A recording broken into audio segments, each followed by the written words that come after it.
Well, welcome everyone. This is episode number 10, season 3, Hit It Where They Mow, Talking Golf in Texas. I'm your host, Pat Wheeler, and I have a very special guest today. 5-time winner on the PGA Tour. 4-time. 4-time winner on the PGA Tour. But an East Texas golfing legend, if there ever was one, Mr. Jacky Cupit. Jacky, welcome to our show. Thank you, Pat. Great to be here. You bet. Before we get rolling, I've got to thank our sponsors. I don't have to, I want to. Because this program, yeah, right. This program would not be possible without these great sponsors that I have. And I'm just going to go from my right to my left, and I want to thank Veritex Bank, which is actually the full name is Veritex Community Bank, a Dallas bank, Dallas-based bank. The Golf Bank of Texas, Malcolm Holland, Martin Thomas and company. It's the perfect bank for the golfer, for personal loans, small business loans. Sponsored Scotty Scheffler, Cheyenne Knight, lots of good golfers. Want to thank Veritex Bank. Moving right along, I have 2 golf courses that help sponsor the show. One of them is Dornick Hills Country Club in Ardmore, Oklahoma, just about a 90-minute drive north of Dallas. A Perry Maxwell design, actually built on the farm of Perry Maxwell in Ardmore, Oklahoma. A wonderful golf course. They have really good deals on non-resident memberships. And also, if you want to take a foursome up there, call the golf shop, Dornick Hills Country Club, Ardmore, Oklahoma. And near and dear to my heart and to my guest heart, since we're both boys from East Texas, is the Tempest Golf Club. And it's listed as in Gladewater, Texas.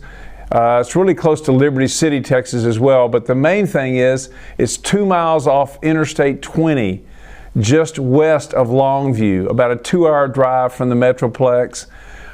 East Texas golf as it was meant to be. Tall pines, hills, water. You'll love playing the Tempest. Randy Wade and company will welcome you there. A great stay and play destination. And last but certainly not least, Niagara Conservation, a big sponsor of the LPGA events. Low flow toilets. I like to say avoid the water hazards on the course and at home. And here's Tricia to tell you more about Niagara Plumbing. Thanks, Pat, and thanks, Niagara, for your continuing support of nonprofit organizations. If you want to get the ultimate experience in cleanliness and comfort without breaking the bank and transform your bathrooms with Niagara. From toilets to bidets, Niagara has the perfect solution for any bathroom project. Niagara's award-winning products not only outperform competitors, but they also outdesign them. Thanks to innovations like stealth technology, Niagara's products can use half as much water as the competitors, providing you with a solution that will help with the environment and save you money. Shop now on Amazon or HomeDepot.com.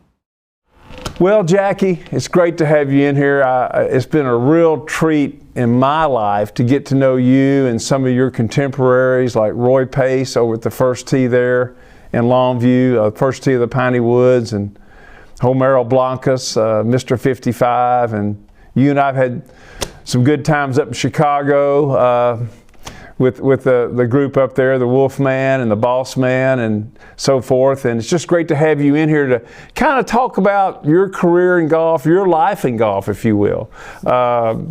Obviously, you started playing as a pretty young boy over there.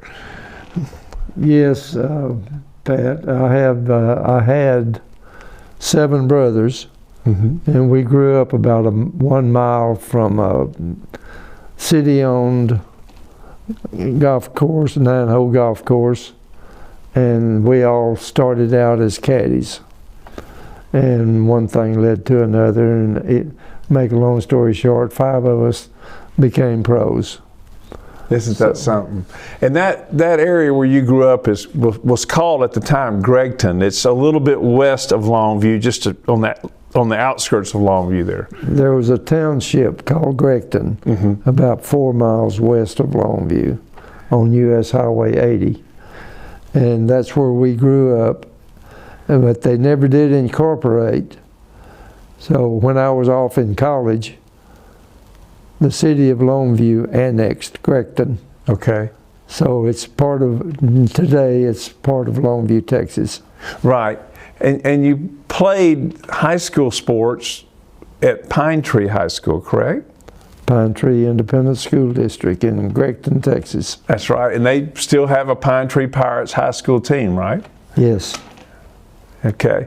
Now, Buster, he may not have been the oldest of the boys, but he was close to being the oldest, right? Was he the second oldest? He was the third oldest. Third oldest. Okay. Boy. Okay. Yes. But he was a great player for many, many years. We just lost him this past year. I think he was about 94, somewhere 96. 96. Yes. He was probably the biggest influence on your golf game, maybe, or maybe all of your brothers were. I don't know. Well, he was more so than the others. He kind of tutored me along the way. Yeah. And the others were pretty. There's 3 others that became pros that were pretty good players. But well, in fact, one of the 3, probably the best player in the family. But he'd rather hustle. He was a good hustler. He'd play somebody right-handed and then challenge them to play him left-handed the next day. So he was ambidextrous and a really good player, but he'd rather beat you out of $1 than earn 100,000. Now, who was that? Which brother was that? That was Jerry. Jerry, okay. Yes. Yeah. And Bobby was another good player. He won some East Texas tournament. Yes. And then your brother that I met and got to know a little bit in Atlanta, Georgia, was David, who was extremely well liked, very popular pro there in Atlanta, tragically hurt in a hunting accident, I think. Yes.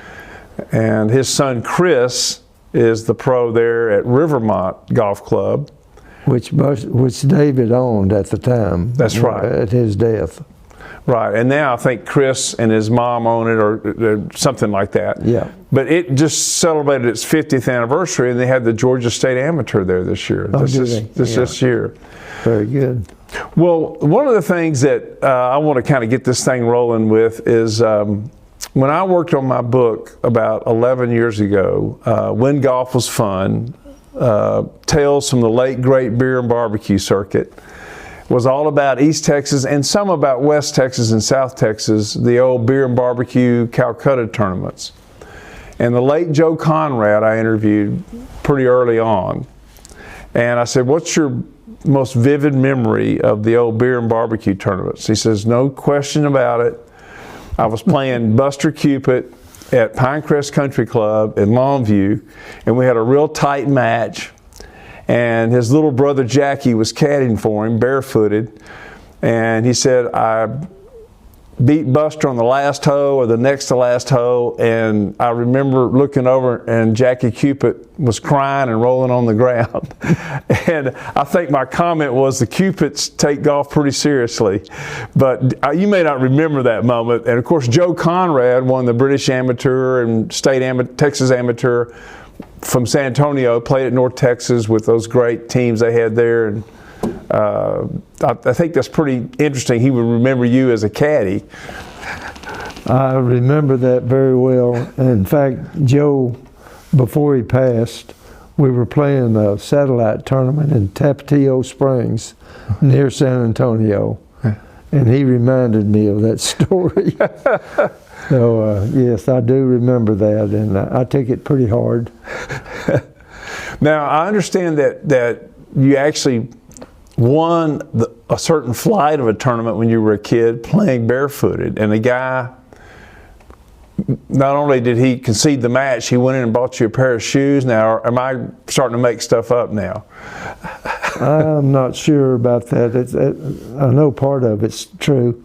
I think it was Jim Ling.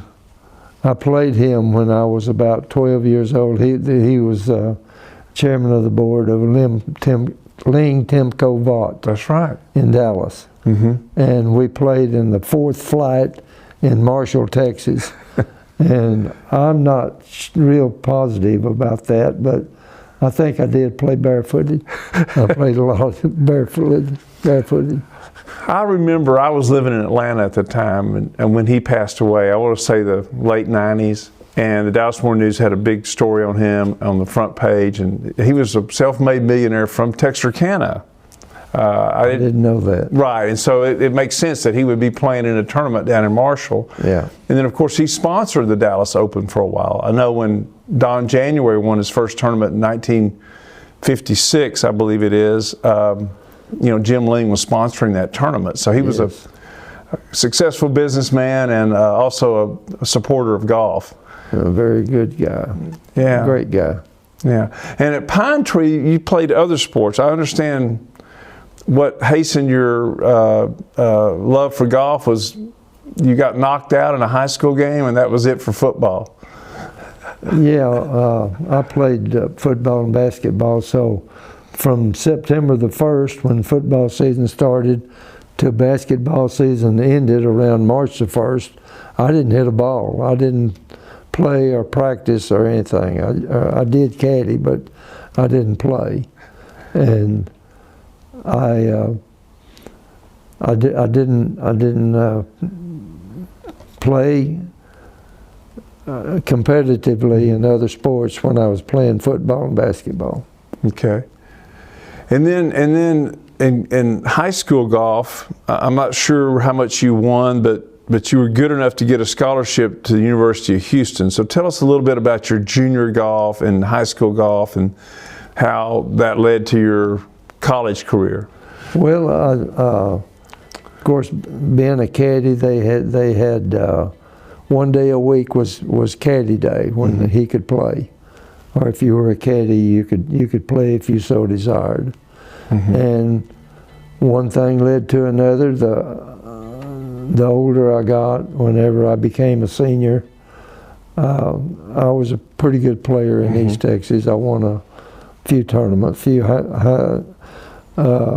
amateur tournaments, including the Kilgore Invitation, I believe was one of them. But the high school golf team had a lot of competitions, so that led to the scholarship that I did get, and I had several offers, but none of the coaches that offered me scholarships from all the other schools only telephoned. But Dave Williams, the coach at the University of Houston, came and visited with me and offered me a scholarship in person. Wow. And that meant a lot to me. I had a boyhood dream. I wanted to go to SMU, where you went. And Doak Walker was my high school idol, plus Ben Hogan. And anyway, when it came time to sign my name to what school I was going to, I chose University of Houston, and don't have any regrets. They had a good team. I had the attitude of I wanted to be a little fish in a big pool, so to speak, where the competition was tougher. It'd make me work harder on my game. So that's the reason I chose the University of Houston, because they had just won. 1956 is when I graduated from high school, and they won the NCAA that year, and it looked like they were going to be pretty good for several years to come. So that plus Coach Williams coming to see me in person, and then not only that, there was another player from Pine Tree High School that was already at the University of Houston, a good friend of mine. So those three reasons were the reason I chose University of Houston. And that was Richard Parvino, right? That's correct. And his dad was the pro at the Premier course, right? Yeah, where Homero shot the 55. And which was in Gregton, but not the course you grew up on. No. Okay. It was private. The Premier oil refinery company owned the golf course. And it was strictly for their business clients and friends. Right. It was not open to anybody else. So they'd let us caddies come down there and play maybe 2 or 3 times a year. Yeah. That was about it. And I wrote about that in the book about Sylvester Desson, who was the French-American guy that was the manager of the refinery, or the executive of the refinery. And I think he was the CEO. And they had an invitational, had about a 12 or 15 year run. And I know in 1948, they had a Calcutta board there. They had, Joe Conrad was on there, and Billy Maxwell, and Charlie Coe. You had And Tommy Bolt. But you had 3 winners of the U.S. and British Amateur who didn't make the Final Four at the Premier Invitational, right, which is amazing. But there's a picture of that Calcutta that night. They had several thousand people out there for barbecue and the Calcutta, which is a gambling pool. And in the picture there is a tall, lanky guy named Lyndon B. Johnson, who at that time was running for senator of Texas, and of course later he became vice president and president. And that was right after the war, and the East Texas oil field was really the center of the energy universe right then. Yes. And of course Premier was part of that. You know, we're getting off track a little bit, but we'll get back on track. Someone mentioned, a friend of ours, mutual friend of ours, had the idea of buying that piece of property and putting that course back in there. And what a novelty that would be. Just share a little bit about your memory of that golf course, because Homero had a 55. It had OB on every hole, I think he said, or something, but it was only about 5,000 yards long or shorter than that, but it was very tight. Yeah, I think it was 5,400 yards long. Uh-huh. But it was a placement course. Right. I mean, it was very demanding. I mean, and some tees, or one tee, one par 4, you'd hit a 4-iron off the tee, just to keep from, because there's boundary right, creek left, and woods all around the green. Yeah. And it was definitely a demanding golf course, especially that short par 4. If you hit that, there was a little alley that going down the tree line and the boundary. If you put it in that little alley and hit a little draw hook and make it, we called it a hard hook. Yeah. And it could trickle up on the green if you missed all the obstacles between the right. tee and the green. Right. I think I saw a scorecard at Buster's place, an old Premier scorecard, and it was like a 195-yard par 4. But don't let the yardage deceive you. You could get in a lot of trouble on it. Yeah. Right. So, yes. Well, you get down to the University of Houston, and what was that like for you? That was big city and a lot of competition, and I think back then freshmen couldn't play. You had to spend a year getting ready, well, freshmen were not eligible back then. Right. But they had a freshman schedule. We played 7 or 8 tournaments. You know, Baylor, close by schools, Texas A&M, Baylor, SMU. Right. And but it was it's freshmen playing freshmen. Okay. So the varsity had their own schedule, freshmen had their own schedule. Okay. And so I guess you really couldn't win anything as a freshman, but your sophomore, junior, and senior year, did y'all win all 3 years the national title? Yes. That's amazing. Yeah. We won the Albuquerque Invitational. That was my first tournament as a varsity player. Okay. And I was fortunate enough to win it. Oh wow! As an individual. So my college career just got off to a good start, and we had a bunch of good players. But one thing led to another, and the rest is history. Yeah. Well, tell us a little bit about Dave Williams. You know, I think he won either 17 or 19 national championships, which he won even more than the great Johnny Wooden won in basketball. And he was not a great golfer, but he must have been a great coach or a great psychologist or whatever. How would you describe Dave Williams in those years you played for him? Coach Williams was a great recruiter. He recruited some really good players. He couldn't break 100, but he was a great guy, and he took care of his players. But he had a very demanding, tough thing for the players to go through. I mean, he had qualifying for every tournament. My last 2 years there, he didn't make me qualify, so that's nice. I dodged that. Yeah. Because there was 15 players that could beat me any day of the week. So those 15 would get out and have to qualify either 18 or 36 holes. Most of the time, it was 36, maybe 72 hole qualifier for the next tournament. And he did that every time we had a tournament coming up. He'd make most of the guys try to qualify. Now, who were some of the guys? We mentioned Homero, but Homero was a year or so behind you, I think. Yes. Fred Marty is a name. Fred never won on the tour, but he finished second quite a few times, had a good pro career, and was a good amateur player. Yeah. I met Jack Rule one time at your tournament you used to have over at the Links at Land's End, where you're the pro emeritus and have been for a long time. And they may not like this, but I call it the poor man's Pebble Beach. It's a beautiful course with a lot of lake views on it, and it's not necessarily a poor man's, but it's not the Pacific Ocean. It's the Lake Fork, but it's a gorgeous golf course.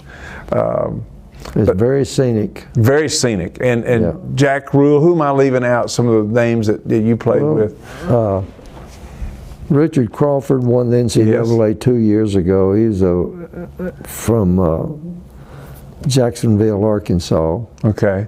And Homero Blancas, of course. And we had a guy from Madrid, Spain, and he didn't win very many tournaments, but he didn't hardly ever shoot over 74. Wow. I mean, he was very dependent player. When you got a four-man team playing in a tournament, you got to have that. What was his name? And fourth. Tony Merriman. Tony Merriman. Yeah, I know. Our friend Larry Merritt talks about him. He got to be friends with Tony. Yeah, he was a good, dependable third and fourth man. Gotcha. And we had, when I was a sophomore, we had Jim Hiskey, another one of the Hiskey boys out of Idaho. That's right. Pocatello, Idaho. And Frank Wharton, a boy from Dallas. And he was a dependable player. He'd rarely shoot over 74. That's what you got to have at the tail end of the squad. You got to have that guy you can depend on to shoot no worse than 75. But most of the time they're going to be right around par, give or take one. Right. Now, I know your career, we're going to get to, I want to talk about Jack and Arnie, because I know you had a lot of time spent with them. You're of that golden era on the PGA Tour. But in college, Arnie was a little ahead of you, but Jack was just couple of years behind you? 1 year. 1 year. He played at Ohio State, and I guess you saw him at some college tournaments as well. Yes, a few. Ohio State's where he went, and they had a different schedule. They stayed in the north most of the time, and we were in the south, and so I didn't see him at very many. A few, yes, definitely, the NCAA or a few of the other tournaments, but rarely. I didn't really get to know Jack that well until I was paired with him in the U.S. Open, the first U.S. Open that I played in.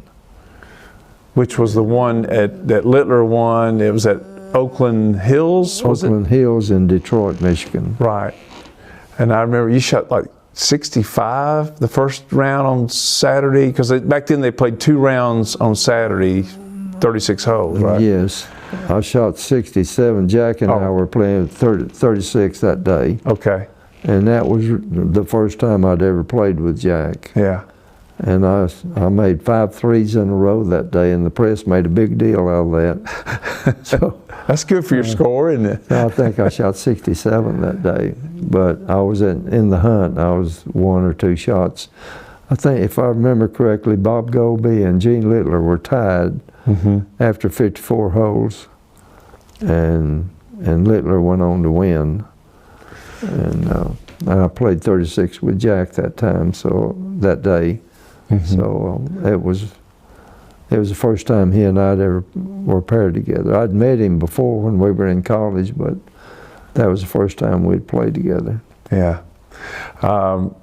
This reminds me, this free-flowing conversation, but one of the great stories that Buster would tell is 1957, he qualified for the U.S. Open in Toledo, Ohio, Inverness, the great Inverness Golf Club there.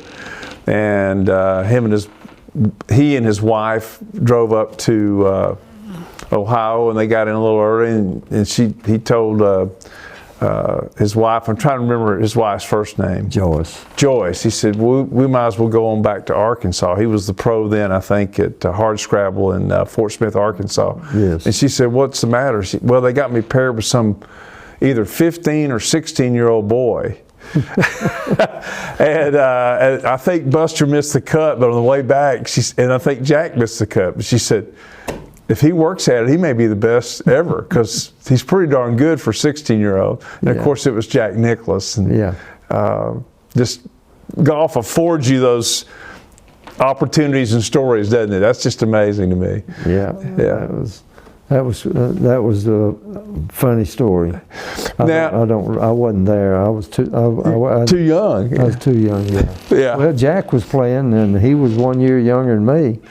You were getting close, yeah. Of course, I was still in high school, and hadn't even thought about trying to qualify for the U.S. Open. I was still thinking about amateur tournaments. Right. I remember my brother went over for one of Roy Pace's. I told him, I said, I can't get down there, Roy Pace's tournaments to raise money, that you've been to every one of them. The first tee of the Piney Woods, and Trevino was going to do the clinic.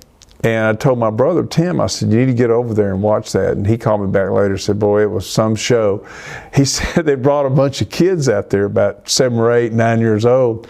And Trevino said, if I'd learned to play golf when I was that age, Jack Nicklaus would still be a pharmacist. Because Jack's family owned a pharmacy there in Columbus, Ohio. But Jack's still doing well, and it's always great to see and hear from him. But somewhere along the line, you went from being a good junior and a good college player. You came out on tour in '61. You were a gangbuster. A lot of it was those beer and barbecue tournaments, wasn't it? And other. I know you played in a big amateur tournament up in Wichita Falls. It might have been the Wichita Falls Invitational or the Texas-Oklahoma Invitational. But Bill Halstead tells the story that you were carrying your own bag and went around Wichita Falls Country Club shooting 64 the first round, or qualifying or whatever, and I played in that tournament one time, and I was carrying my own bag and won the tournament, fortunately. But that was the only time I ever played, and I got that far from home. Right. And then you went on, I think you said you went on and played in the Transmission or something, and you had Dean Beeman beat, and then there was a rain delay, and he got you. Yeah. I went from Wichita Falls to what was the name? Up in Wichita, Kansas. Wichita, Kansas, at Wichita Country Club. Yeah. And it was, I guess it was the finals. Dean Beeman and I played, and I had him 3 down with 4 to go, 36-hole match. Right. And he topped his drive, his tee shot on the 15th hole, and I'd already hit a good drive down in the middle of the fairway. He couldn't even reach the green in 2. And he hit his 3rd shot up about 15 feet from the hole, and I had it about 16 feet from the hole, and I 3-putted, and he made his 4. And then we had the rain delay, and then came back, and he won the last 3 holes to win the tournament, beating me 1 down. The fickleness of golf. Well, you get overconfident, and that's what happened. I think that's what happened. I hate to admit it, but it happened. It's reality. Right. But somewhere you mentioned that you won like 38 or 39 of those beer and barbecue tournaments through your college years, yes. High school and college years. Yes, I did. That's amazing. Yeah. And so then you turned pro. Back then, I want people to know this, it was a lot different. It wasn't like you went to PGA school, right? You had to get someone to sign your application, then you had this apprentice period. To speak to that a little bit about turning pro. Well, I decided to play amateur golf. After I got out of college, I played summer golf all the way through the Labor Day tournament, which was in Monroe, Louisiana, the Cotton States Invitation. And I won that tournament. And the next day, on Tuesday, I called the PGA headquarters, which was a formality that a young player had to do. You had to let them know your intentions. And they either approve, they take 6 months. You can't, the golfer cannot, back then, could not play competition, amateur or pro. You could play golf all you want to, but no tournament golf. That just sounds crazy now. I know it. Yeah. And it lasted 6 months, so I practiced every day until 5 months after well, first of all, you got to do it in writing. You got to make application to the PGA that you want to become a professional PGA of golfer. America then. It was not separate from the tour. Yeah. Right. Yeah. So I did that, and no tournament golf. You could play rounds of golf, but you couldn't play in a tournament. And 5 months later, I got a call from them, which it was in January of the next year, from Labor Day till January, approximately 5 months. Sure. I got a call from the PGA, and before that, you had to get 2 letters of recommendation from Class A members to send to the PGA headquarters. Do you remember who those 2 were?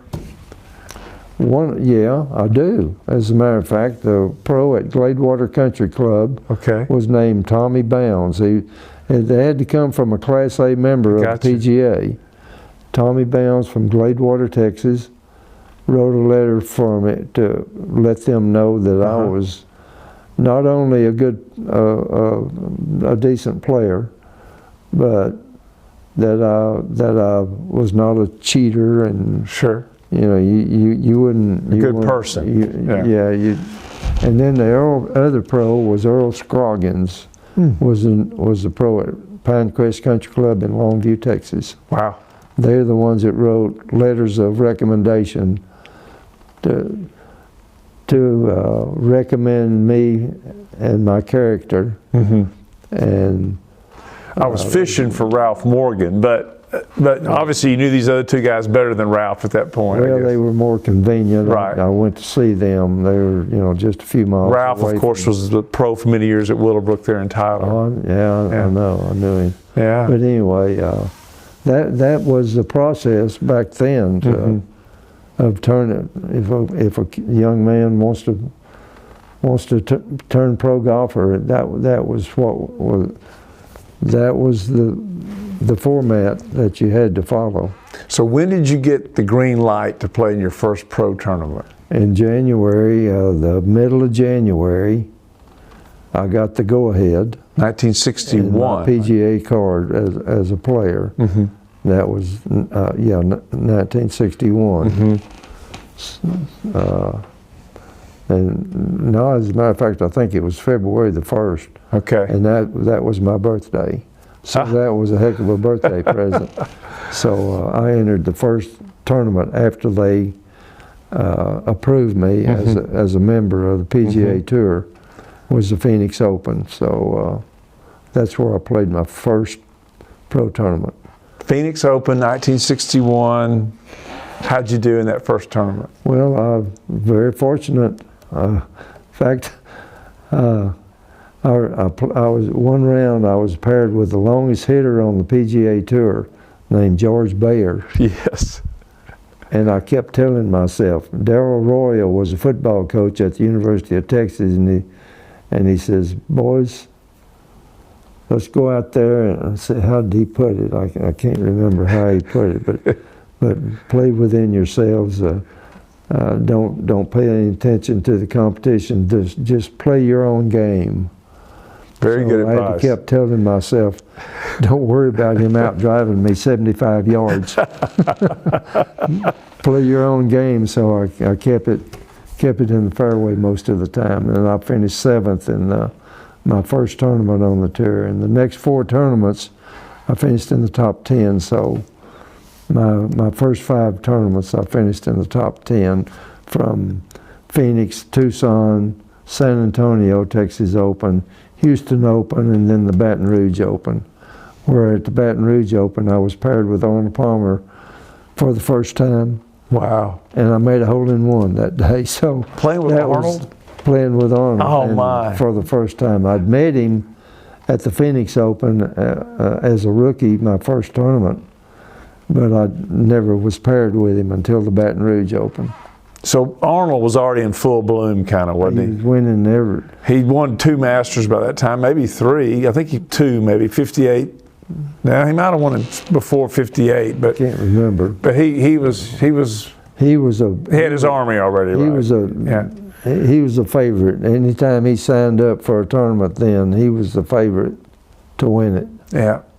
I know I wrote about this. You cried when you heard about Arnold passing, didn't you? Just a lot of memories there. Yeah, it was real sentimental. In fact, I'd called Arnold on Tuesday of the week that he passed away. When you and Roy Pace and Homero and I were going to Chicago, our host in Chicago wanted to have a conference call with Arnold. Glenn Wolfe. Yeah. The Wolf Man. So I called Arnold on Tuesday before we left on Wednesday to go to Chicago, and Arnold died that weekend. Yeah. And Arnold was always good about calling me back, or we'd talk periodically. And in fact, the last time I talked to him, he was so discouraged, he wasn't feeling very good, and he said, and he called me by name, he says, I think I'm gonna quit playing. And for him to say that, I couldn't believe, because he loved it, didn't he lived, ate, and drank golf. He was one of those guys who would play every day. I think Trevino's that way. Unless he just can't play, he's going to go hit balls or play every day. Yeah, I think I know. And you're a little bit that way. Well, I try to get out 2 or 3 days a week. You've kept your health very well. Yeah. My cardiologist says, whatever you're doing, keep doing it. Right. So that was telling me to keep hitting balls. And I walk at home. I try to do 2 miles. Yeah. 2 or 3 times a week. And you obviously shoot your age every time you play. And I know that when I wrote about you most recently, I said, you may not hit it as far as you used to, but every shot is going at the target. And it's not real complicated, is it? You line up, you hit it where you're looking, right? Yeah. That's the object. Right. It should be embarrassing, but I'm 85 now, and I see Jack on television complaining about how far he hits it, and I can't hit a driver 200 yards if it's wet. Right. Yeah, and you know, I love being your friend, and to me, I have to pinch myself that I've gotten to be friends with people like you and Homero and Roy Pace that are such good people and good players. But I remember when we were playing, you hit a wedge shot, 3/4 wedge shot, and you hit it about this far from the hole. And I said, man, that's a good shot. And you said, Byron Nelson taught me that shot. And of course, you know, I was lucky that you were thinking about it, because I would never have known that Byron came and gave you guys a lesson at University of Houston one day, When I was a freshman, Coach Williams hosted a college tournament. Yeah. And he invited Byron Nelson down. That was when I was a freshman. And Byron gave a short game lesson Yeah. to all the players from all the different schools. Mm-hmm. So I learned something from that little clinic that he gave. It was only a 30-minute clinic, Mm-hmm. but it was strictly short game. Mm-hmm. And it helped my short game a lot. And you had a pretty And good short game. Yeah. I still think of those things that he talked about that day. And he was one of the finest gentlemen I've ever met. Right. Even before I went on tour, and in fact I saw him at church in Dallas, Texas, when I lived in Dallas, Mm-hmm. just a few years before he passed away. Yeah, I want to get into that a little bit too. I want to kind of get back to your first year on tour, but I did want to mention that you were talking about Byron said keep the arms close to the body on these short shots, and of course that was a way of saying what they say now about rotation. In other words, they teach rotation on short game, but if you keep your arms in, obviously you have to rotate to get the club back. The opposite of that is to not move your body and move your arms, and you have to be a little bit lucky to hit a good shot then. So there's a lot of different ways of saying the same thing, I guess. Yeah. The technology is probably different among the young guys today than it was then. I really don't know. Yeah. I don't really know. Excuse me.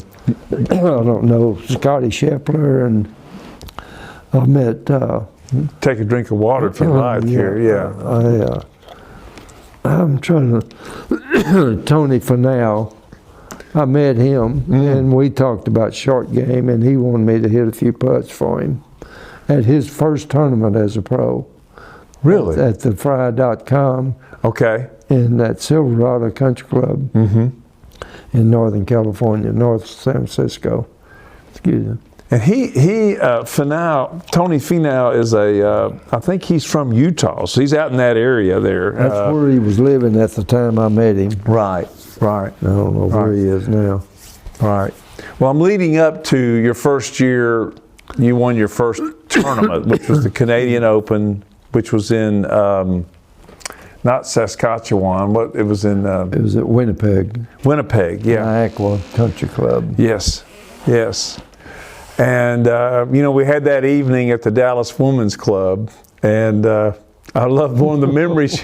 One of the memories you had. We just lost Jim Ferree, as we lost Don January this past year. They were both in their 90s, but that was a funny story. You made the cut or the 36-hole cut. Ferree didn't make the cut, but he also did something a little unusual, didn't he? Yeah, on the 35th hole, he had already blown himself out. So he had missed the cut, but he was.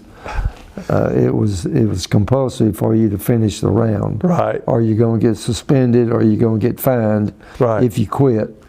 Well, on the 35th hole, the 36th hole, there was a river running. It was number 9 at the Niagara Country Club in Winnipeg, and there's this river running across the fairway, about 150 yards out from the green. You hit your second. You lay up to the creek or river.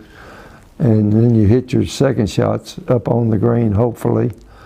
Well, that's what we all tried to do, and Jim hit a bad shot to the green. He missed the green, and he's already flustered. Well, after he did that, he went over to his caddy, took the bag off the caddy's shoulder, and did like a discus. You know how in a track meet, how a guy spins around and throws the discus out. Well, that's the way he did his golf bag. He spun around and he threw his golf bag, clubs and all, in the middle of that creek or river, whatever it was. And that was a hilarious moment. He was really smoke. You could see smoke coming out of his ears. And then Don told me, I might as well tell the rest of the story. He said I had to bite my tongue when Jacky was telling that story. The next day I took his gift from the women's club over to his house, and I said, what do you mean? He goes, well, I wanted to ask him, did he have his little friend with him? And I said, what do you mean? And he said that Faree used to carry a bottle of rum in his golf bag for medicinal purposes. And that when they started the senior tour, Don was real involved in starting the senior tour, as he was when the tour split off from the PGA in the late 60s. And he told Jim, he says, now, when we can't mess this thing up with the senior tour, so I don't want you, taking a bottle out there in your bag. And so Faree goes, you mean you want me to go out there all by myself? And I just thought that was one of the funniest things I'd ever heard. And, I remember that night, I asked you guys, what's the biggest difference between playing the tour when you played it and today? I can't remember your response. I remember Don said, obviously the money. But Rick Massengale that night said, we hit curveballs because of the soft balata ball, and now they hit straight balls. And I don't remember how you answered it that night. But I can't remember. Yeah. All I can think, back when we played, the golf balls had liquid centers. Yeah, that's right. There was a little ball inside the golf ball. Uh-huh.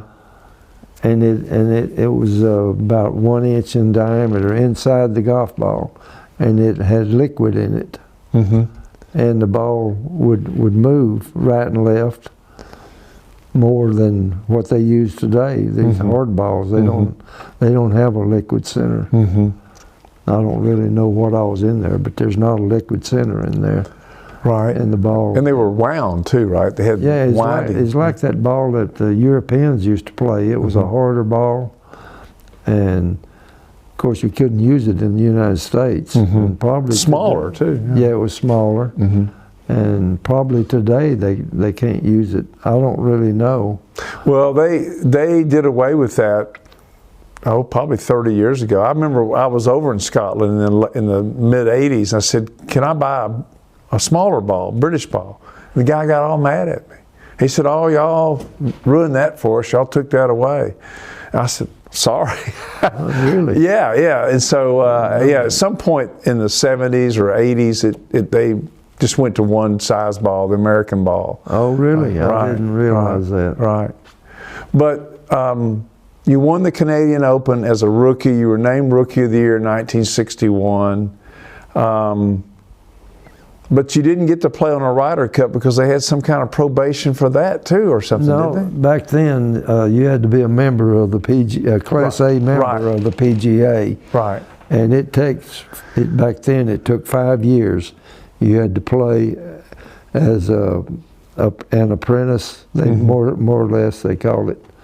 And your status is you're eligible for the PGA Tour, and you're a member of the PGA Tour. But you're not a Class A, and you had to be a Class A member of the PGA to be eligible for the Ryder Cup. And I made it the first year I was on the tour, or the first 2 years. Points wise, yeah. Yeah. But I wasn't eligible. Now, you beat Buster and a couple other guys tied for second in that Canadian Open. And as far as anyone knows, there's been a lot of great brothers on the tour.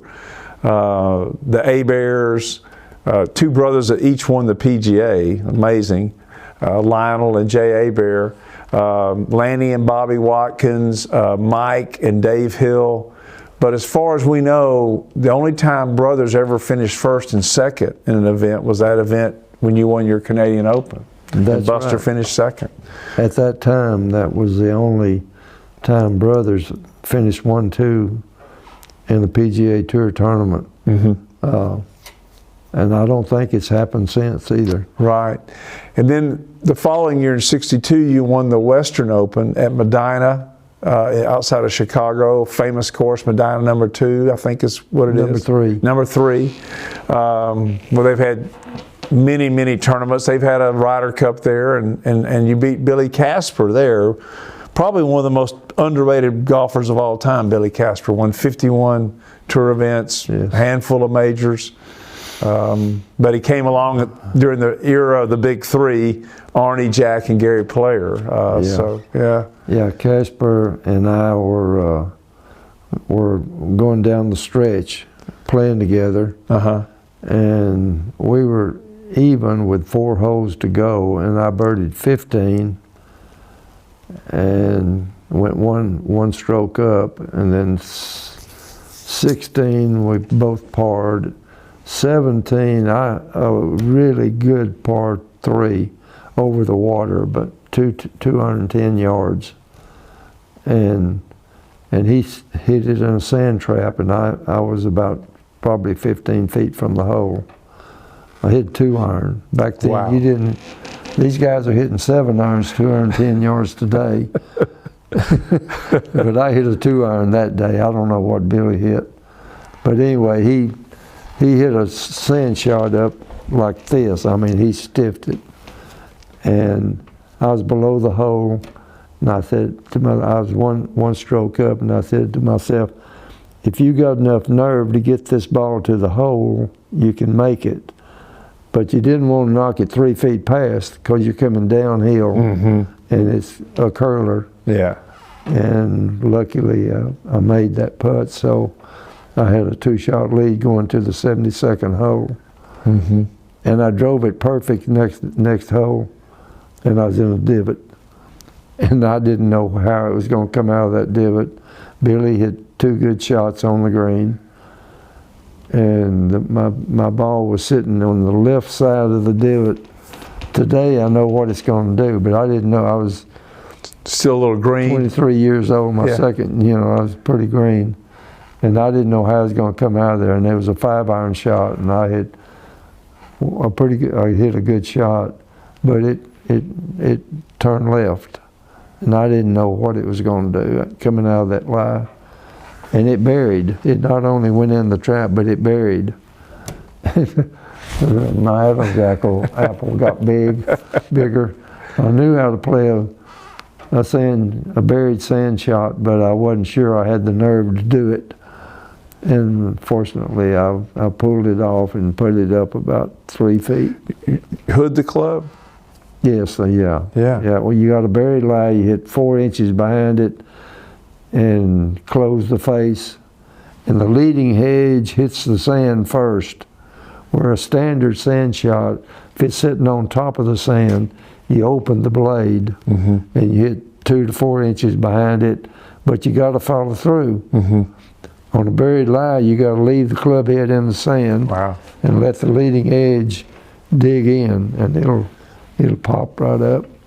It's one thing to do that out practicing, another thing to do it the 72nd hole. When the tournament's on the line, it takes some nerve.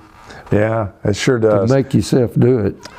Well, I see we're running out of time, but so you won the Western Open and you won the Canadian Open, and then I was going to ask you, you made that putt on 17. You putted with a mallet putter, didn't you? Like a Ray Cook, or what kind of putter was it? Freddie Haas. Freddie Haas. Freddie Haas mallet head. Yeah. And Freddie was playing the tour at the time, as a matter of fact. He was New Orleans guy, right? Wasn't he from New Orleans? Yes. Yeah. Yes. Yeah. Broke Byron Nelson's win streak. Oh, I didn't realize Yeah, the 1945 Memphis Open. Yeah. Which leads me to, part 1 here. Maybe we'll do a part 2, but the first time I remember you ever in my life is I'm sitting in the living room in my house in Tyler, Texas, watching the black and white television, and I said, you lipped a putt out to win the U.S. Open in 1963. And you told me the first time I met you said, no, I didn't lip it out. It was a good putt. It didn't go in. It was close, but I didn't lip it out. And then we saw the footage of it, and it did move a little bit. It caught a little bit of the hole. As you said, it was a good putt. It was on the high side. That's got to be. I know that's a bittersweet memory for you, but that was when everyone became aware of who Jacky Cupit is. You ended up in a playoff the next day with Julius Morris and Arnold Palmer at the Country Club in Brookline, Massachusetts. So literally, you came that close to winning the U.S. Open. Yeah, the 72nd hole in regulation, I had driven it in the first cut on the right. You had to, if you missed that fairway, you needed to miss it to the right. Mm-hmm. So I was in the first cut, which is about 2 inches, and 4 feet to the right is the heavy stuff. But anyway, I had a decent lie. It was gonna fly. I knew that coming out. Mm-hmm. And I told my caddy, I said, since it's going to fly, I think I need a 7-iron. I don't remember the yardage, but at the last instant, and the pin was favoring the front of the green, and there's a big high lip sand trap right up to the front edge of the putting surface, and I decided to. I told him, I said, I believe I would take that 6-iron because it's got to carry that front bunker. And it's a good thing I did, because it just barely carried on the green, which that's the shot you had to hit to get it makeable, mm-hmm. To have it in making range. And it wound up pin high about 15 feet to the right of the hole. And you hit a great putt. I really hit a good putt. It was a left breaker, and it was good speed. It just didn't take as much break as I thought, and it rolled about 12 inches past. Yeah. But it might have touched the edge. You say it did, but I don't. You know, as a sports writer, I'm prone for embellishment, but I do think it did. You know, they just had it there. Not this past summer, but the summer before last. Matthew Fitzpatrick won it. Yes. Will Zalatoris came very close, as is Scotty Scheffler. But he hit a shot out of that left fairway bunker that was a tremendous shot to make par, I believe, and win, because he had a one-stroke lead over Zalatoris, who hit a great putt that didn't go in. Right. Something you could relate to. But we're about out of time. We haven't covered. I know we wanted to talk about country music. Your life has afforded you. In Dallas, you knew Mickey Mantle real well. You were friends with Mickey. You knew a lot of the entertainers. Charlie Pride was a very good friend. Yeah, he loved his golf, didn't he? Yes, he did. Yeah, and was a great country music star. Just a final comment or two, Jacky. You're still playing, you're still active. I know you're a big supporter of what Roy's doing over at the first tee of the Piney Woods. Just your thoughts on your career, and then kind of like any advice you'd give maybe young players coming along that want to be good players. Well, I still stay active. Yeah. I try to play and practice 2 or 3 days a week when the weather's right. Mm-hmm. And I play with some of the local guys, and I play a lot of charity golf. Mm-hmm. So I try to keep my game up. It's not like it used to be, but I think I can probably compete with most anybody my age. I know you could. And I see Jack on television, Jack Nicklaus that is, and complaining about how short he hits it. Well, it goes with the territory. Right. I'm sorry to say, I played with you, and you hit it 40 and 50 yards past me. But there'll come a day for I know you it. I know it. But I think we lose distance at night while we're sleeping, right? I don't know. Yeah. So, but I try to stay in shape for these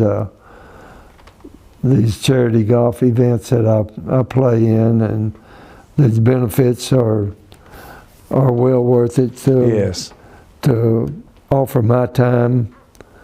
I don't have any talent anymore, but I'm still a competitor.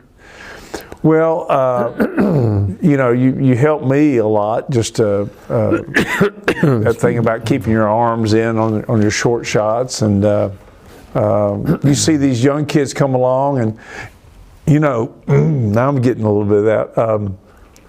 you have what's called a loop in your swing, and Buster had it, and you have it.